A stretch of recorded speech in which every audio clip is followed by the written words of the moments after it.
बहुत पुराने समय की बात है। राजपूताना के एक शहर में एक राजा रहता था जो बहुत दयालु और न्यायप्रिय था। उसके राज में लोग बहुत खुश थे। शेर और बकरी एक साथ पानी पीते थे। हर तरफ शांति थी। राजा का एक ही बेटा था जिसका नाम राजकुमार था।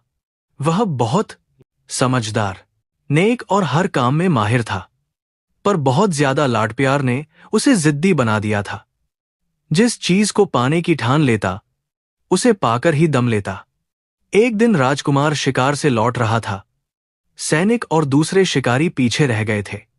राजकुमार घोड़े पर सवार होकर बहुत आगे निकल आया। उसे बहुत प्यास लगी थी। उसने चारों तरफ देखा तो पता चला कि यह धोबियों का मोहल्ला था। हर जगह कपड़े धोए और सुखाए जा रहे थे। अचानक राजकुमार की नजर एक घर पर पड़ी। छत पर एक लड़की अपने बाल सुखा रही थी। राजकुमार उसे देखता ही रह गया। उसने इतनी खूबसूरत लड़की पहले कभी नहीं देखी थी। ऐसा लग रहा था मानो उसके काले लंबे बालों के बीच चांद जैसा चेहरा चमक रहा हो। लड़की की नजर भी राजकुमार पर पड़ी और वह तुरंत दुपट्टे से खुद को ढककर नीचे उतर गई। राजकुमार जैसे होश में आया। इतने में उसके साथी और नौकर भी वहां आ गए और राजकुमार को मजबूरन महल वापस आना पड़ा। उसकी आंखों से वह सुंदर सूरत हट नहीं रही थी। उसने अपने खास नौकरों को भेजकर पता करवाया तो मालूम हुआ कि वह एक धोबी का घर था और वह धोबी की लड़की थी। राजकुमार जिद और गुस्से से बिस्तर पर पड़ गया कि वह उसी लड़की से शादी करेगा वरना अपनी जान दे देगा। 3 हफ्ते बीत गए। राजा को यह बात पता चली तो वह सोच में पड़ गया। वो राजकुमार की जिद से वाकिफ था। उसने गांव के मुखिया को बुलाकर सलाह ली। मुखिया बहुत अक्लमंद, वफादार और अनुभवी आदमी था। उसने सलाह दी, इस समय उसे रोकना ठीक नहीं। आप राजकुमार को मनमानी करने दीजिए। जवानी की जिद है। 2 दिन धोबी की बेटी के साथ रहेंगे तो अक्ल ठिकाने आ जाएगी। फिर आप शौक से किसी राजकुमारी से शादी करवाइएगा। वैसे भी राजाओं की तो कई रानियां होती हैं। यह भी एक कोने में पड़ी रहेगी। राजा को यह बात समझ आ गई। उसने राजकुमार को बुलाया और कहा, हम तुम्हारी जिद और इच्छा को देखते हुए तुम्हें इजाजत देते हैं। तुम उस लड़की से शादी कर सकते हो। राजा ने धोबी और उसकी पत्नी को बुलवाया। वे डरते कांपते आए। सोच रहे थे कि ना जाने क्या गलती हो गई है कि राजकुमार ने उन्हें बुलाया है। राजकुमार ने उनसे कहा, हम तुम्हारी बेटी से शादी करना चाहते हैं। तुरंत तैयारी करो। राजकुमार ने सोचा था कि धोबी और धोबिन खुशी से समा नहीं पाएंगे और राजकुमार के पैर पकड़ लेंगे कि उन्होंने उन्हें इतना सम्मान दिया। पर ऐसा कुछ नहीं हुआ। इसके बजाय वे दोनों सोच में पड़ गए। फिर बोले, राजकुमार, यह तो हमारी खुशनसीबी है कि आपने ऐसा इरादा किया, लेकिन हम अपनी बेटी से पूछकर जवाब देंगे। राजकुमार ने यह सुना तो उसे बड़ा गुस्सा आया कि एक तो वह इस धोबी का सम्मान कर रहा है, इस गरीब की बेटी से शादी कर रहा है, और यह उसके राज्य का मामूली धोबी कह रहा है कि बेटी से पूछकर बताएगा। लेकिन उसके दिल का मामला था। उसे उस लड़की से प्यार हो गया था, इसलिए धोबी की बात बर्दाश्त कर गया। उसने धोबी से साफ कह दिया, हमें इनकार सुनने की आदत नहीं है। इनकार करने पर मैं तुम्हारे पूरे खानदान को जेल में डाल दूंगा। वे दोनों धोबी और उसकी पत्नी जैसे डरते कांपते आए थे वैसे ही चले गए। घर पहुंचकर उन्होंने अपनी लड़की से कहा, राजकुमार तुमसे शादी करना चाहते हैं। अगर तुमने मना किया तो हम जान से हाथ धो बैठेंगे। लड़की कहने लगी, ठीक है, मैं राजी हूं, लेकिन राजकुमार से कहिएगा कि मेरी 4 शर्तें हैं, खुद आकर सुन ले। अगर मंजूर हो तो बारात लेकर आ जाए।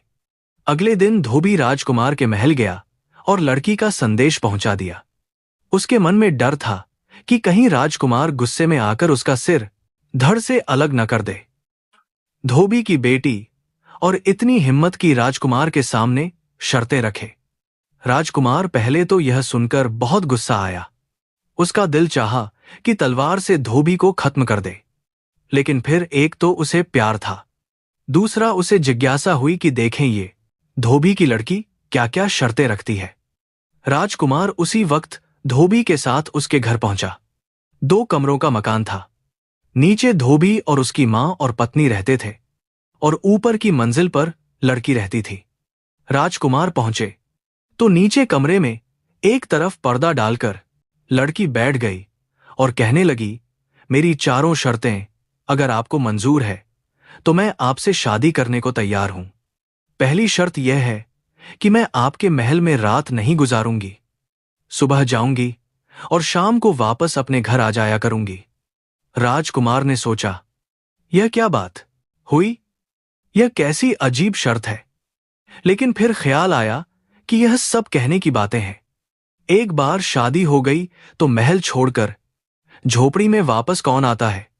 राजकुमार कहने लगा, मंजूर है, तुम दूसरी शर्त बताओ। लड़की ने कहा, दूसरी शर्त यह कि आप मुझे छूने या बात करने की कोशिश नहीं करेंगे। राजकुमार को यह सुनकर हंसी आ गई।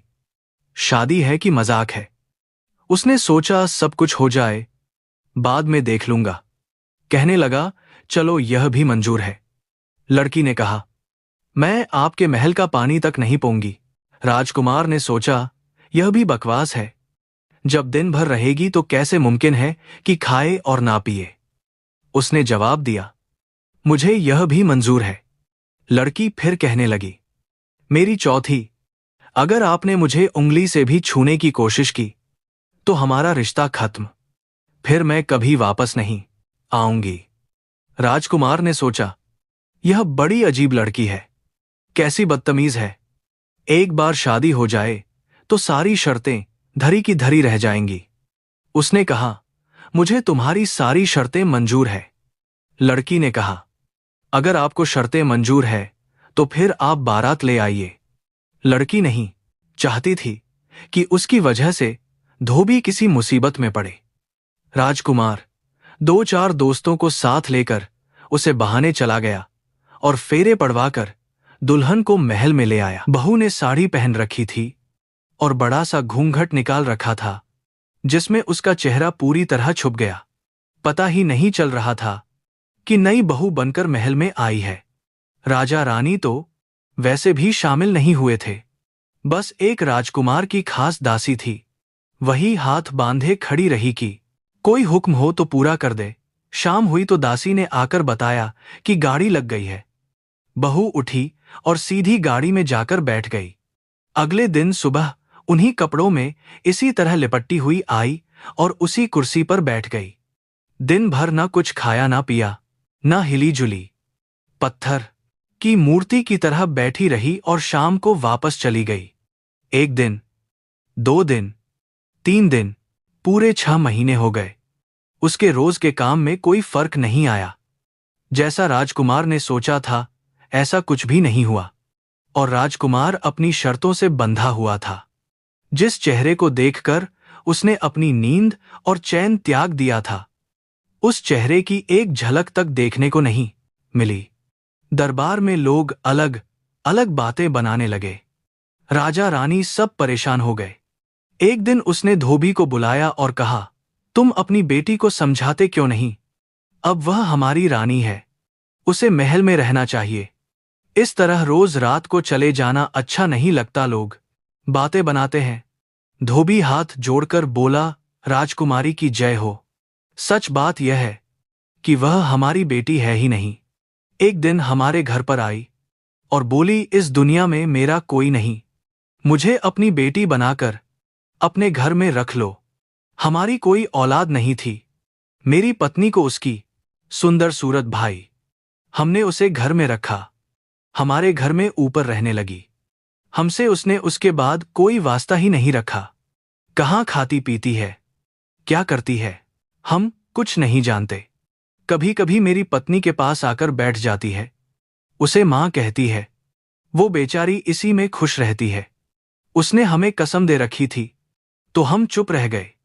जैसा उसने कहा वैसा ही हमने किया। राजकुमार, उस पर हमारा कोई जोर नहीं।